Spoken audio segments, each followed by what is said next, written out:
各位投資者朋友，大家好，我係雲利軟件嘅 Cindy。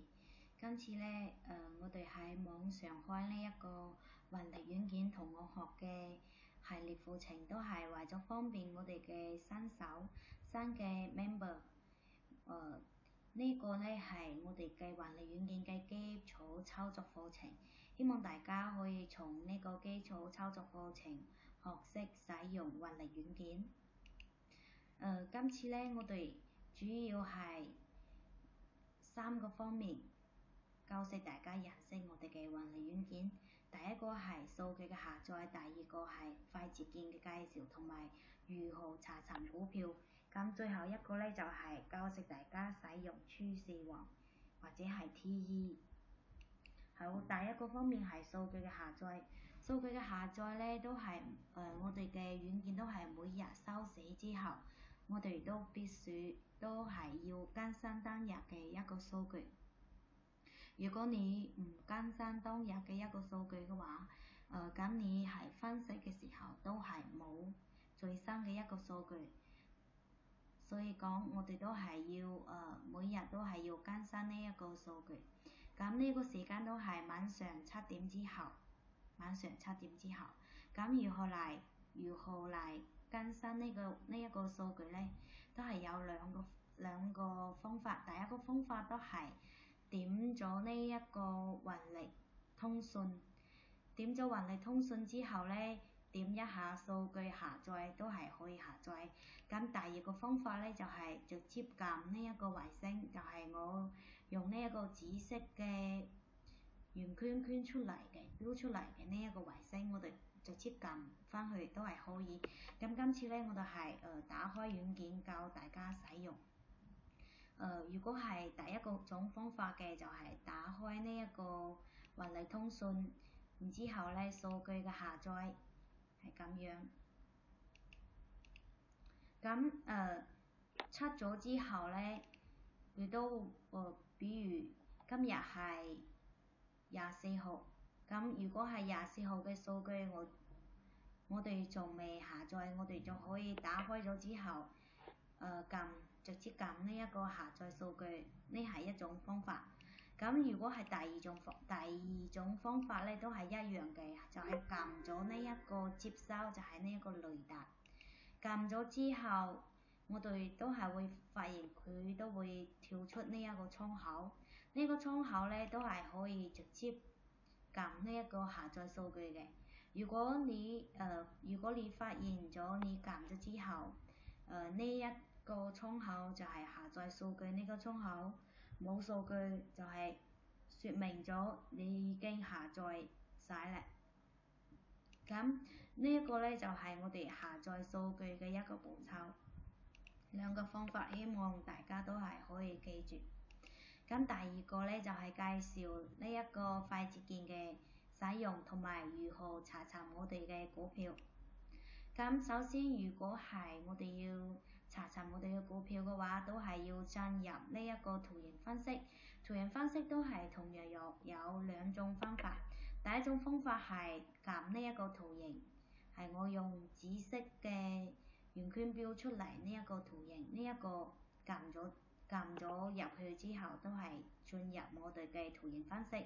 咁另一種呢，都係一樣，係上邊嘅一個文字介紹圖形分析。撳咗之後，再撳一次呢一個圖形分析，就係我用紫色嘅框框標出嚟嘅呢一個，都係同樣可以進入到我哋嘅圖形分析。咁撳咗返去之後呢，我哋會發現呢一個圖形分析就係咁樣。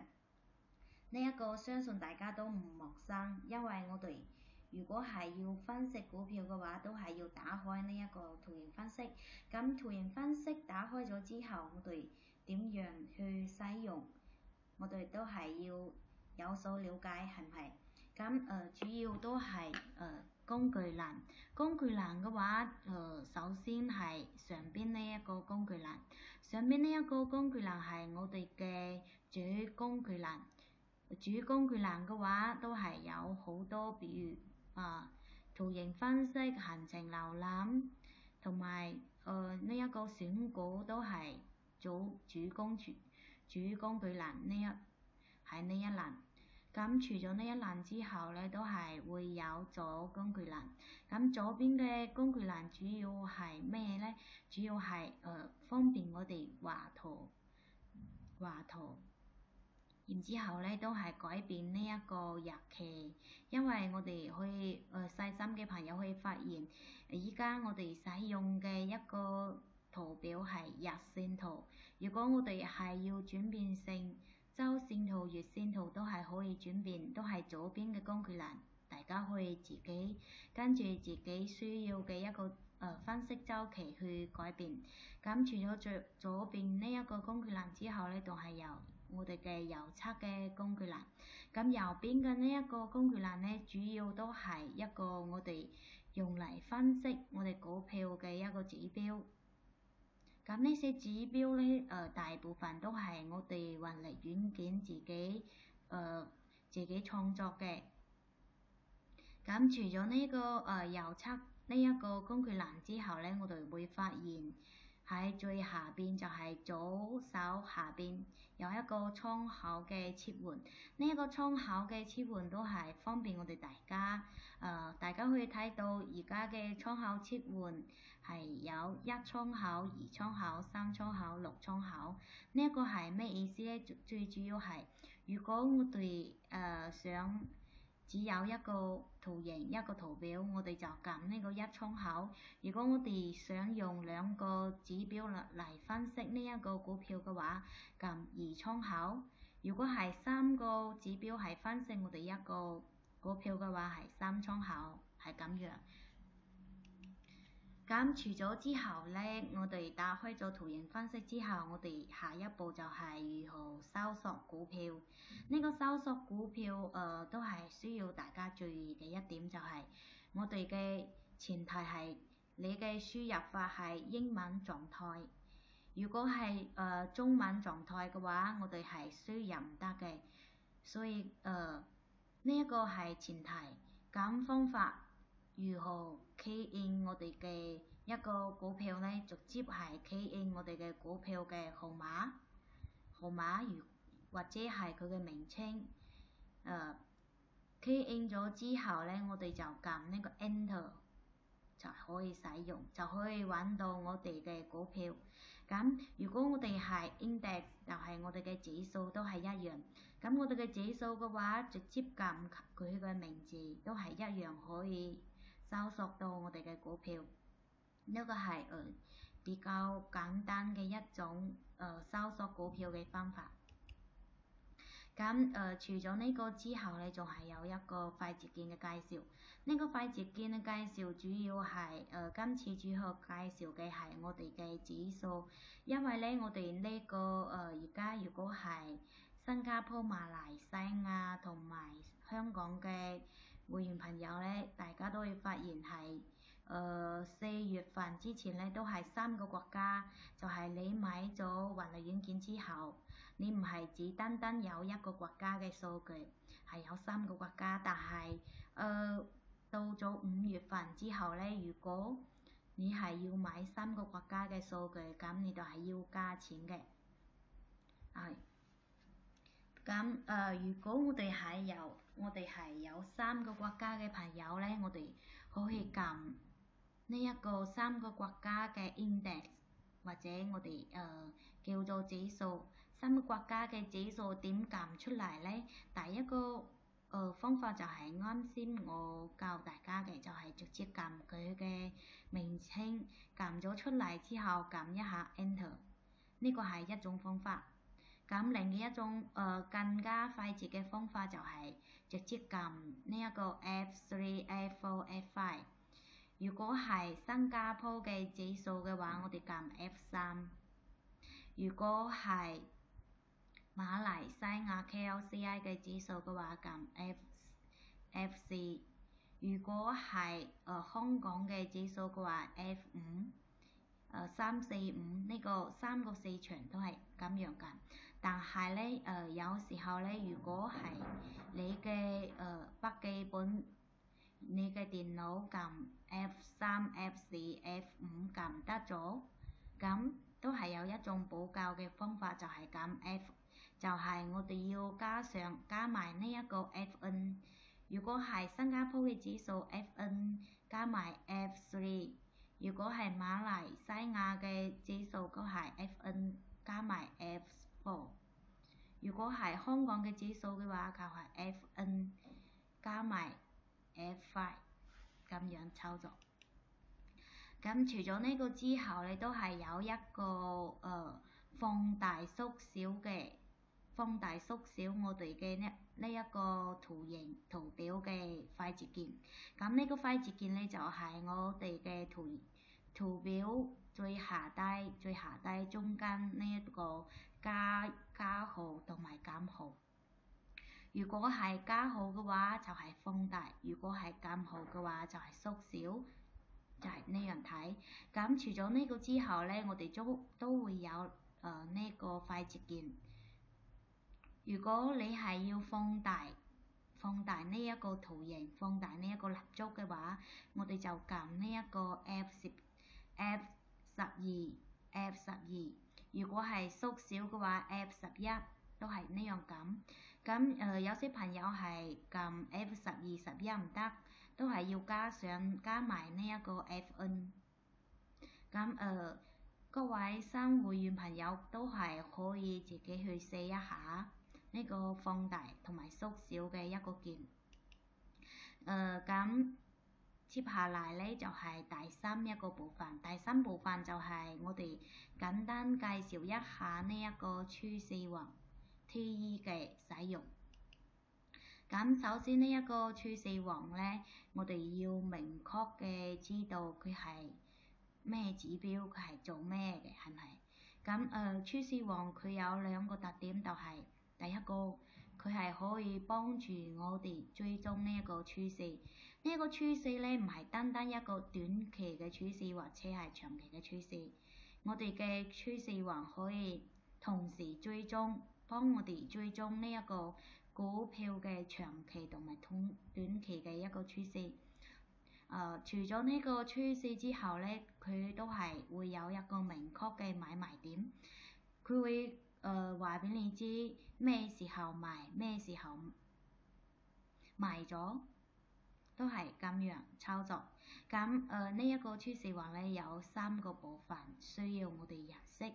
第一個部分咧就係呢一個主線咧就係呢一個粗嘅一條線。咁呢個粗線咧佢都係有兩種顏色。如果係紫色嘅話，就代表你一個股票嘅依家嘅主要嘅趨勢係往上。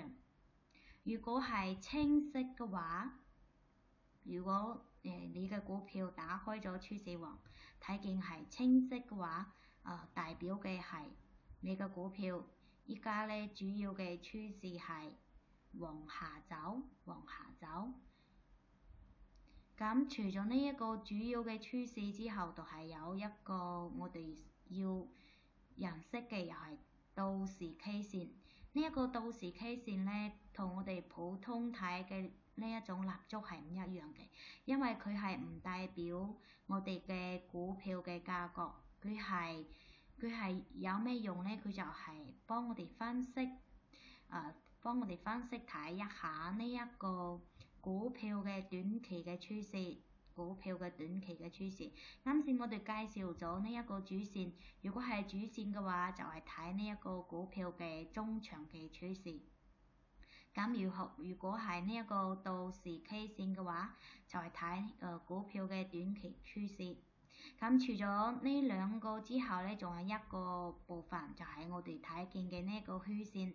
呢個虛線咧，主要係幫我哋分析依家呢一支股票佢嘅一個市場空間嘅大小。咁如何打開我哋嘅趨勢環咧？首先我哋要打開呢一個圖形分析，打開咗之後咧，我哋往我哋嘅右側嘅工具欄打開網，然之後八代天王之後咧，打開撳呢一個趨勢環，撳呢一個趨勢王。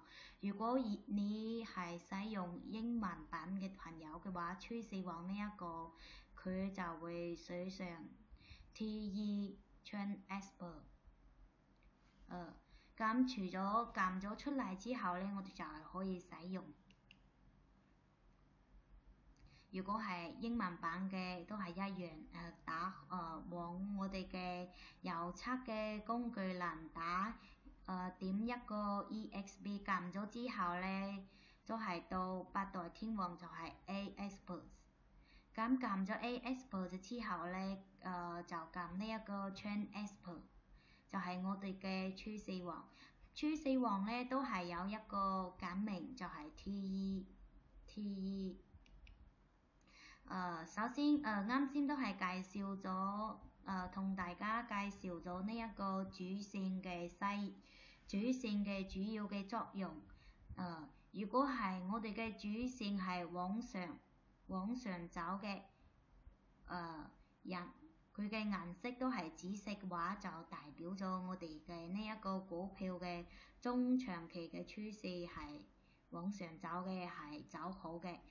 咁如果我哋打開我哋咗股票咗之後睇到咧，我哋嘅主線係青色嘅，就代表咗我哋嘅中長期趨勢係往下走嘅。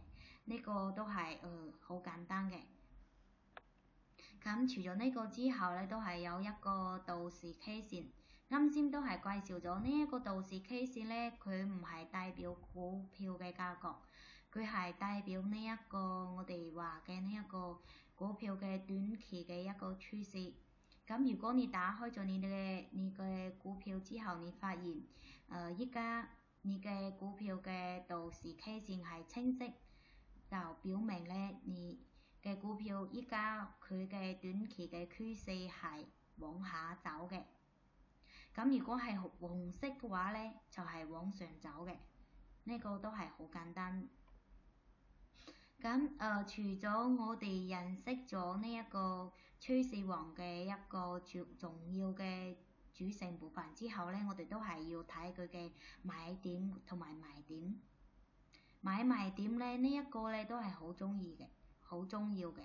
因為如果我哋睇咗趨勢之後，我哋唔知喺咩時間入場，喺咩時間賣出，咁我哋睇咗趨勢嘢冇用，因為我哋唔識點樣去買賣，係咪？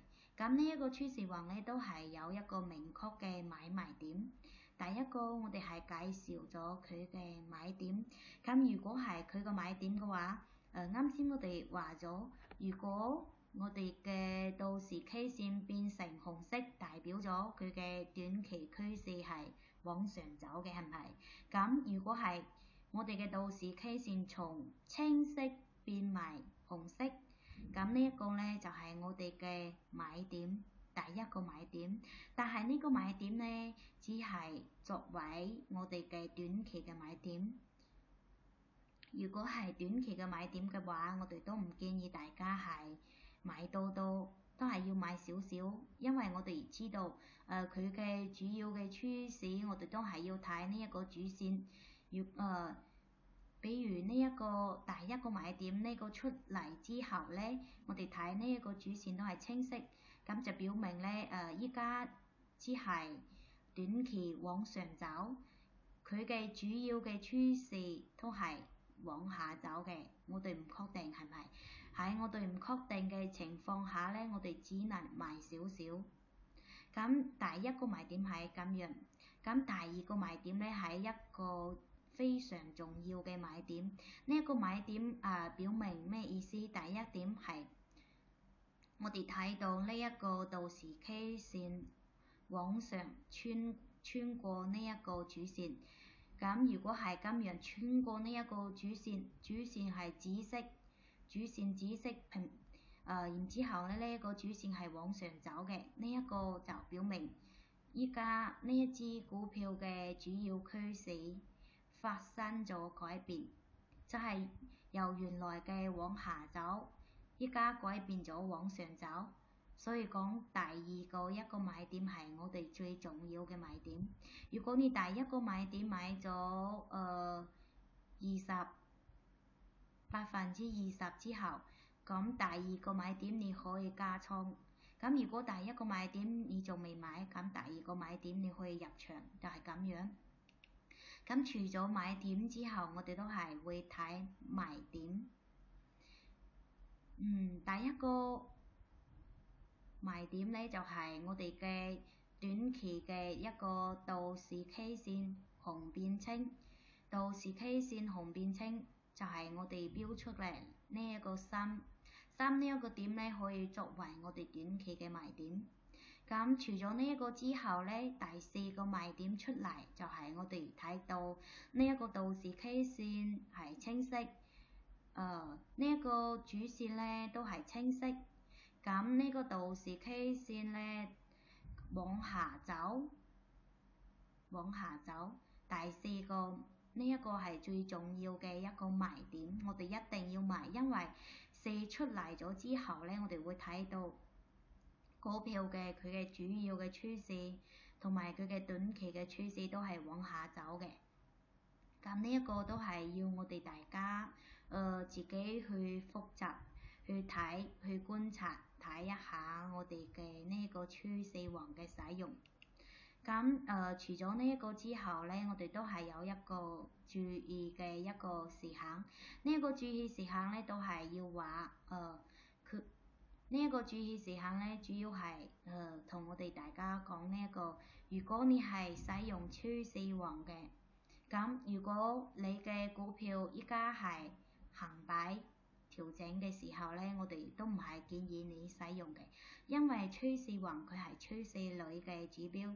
咁行盤調整嘅時候呢，佢係冇明確嘅趨勢出現嘅。